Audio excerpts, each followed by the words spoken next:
Des d'este mirador La Penya la Caga tenim unes vistes espectaculars.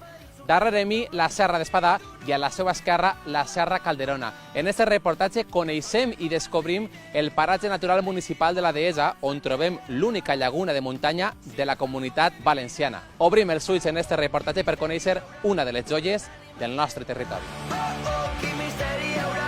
Estem dins del paratge natural municipal de la Dehesa. La seva joia, la principal, és la bassa que tenim així davant, perquè és l'única llaguna de muntanya al País Valencià que existeix, és estat així.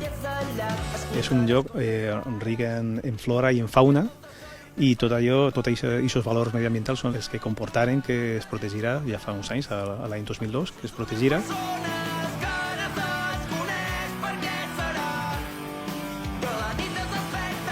Tenim tota una microreserva de flora. Dins de la bassa tenim també una espècie. Es troba sols en 3 punts dins de tot el País Valencià, i aquest és un d'ells.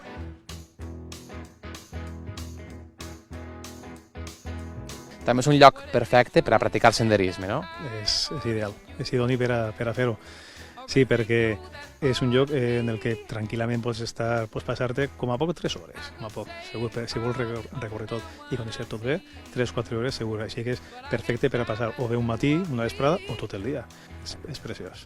No defraudarà, segur. De segur que no. De momento hemos hecho un tramo del sendero.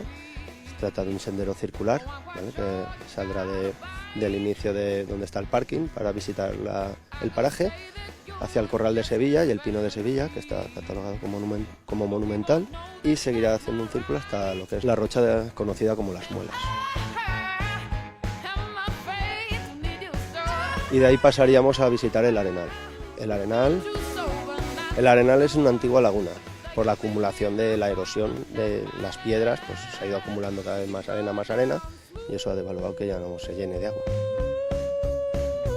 Bueno, para nosotros es un paraje muy importante a nivel local, y bueno, es muy importante por la microrreserva que tiene, fauna también que no se encuentra en otros sitios, y es como un oasis en el desierto, ¿vale? Es muy importante.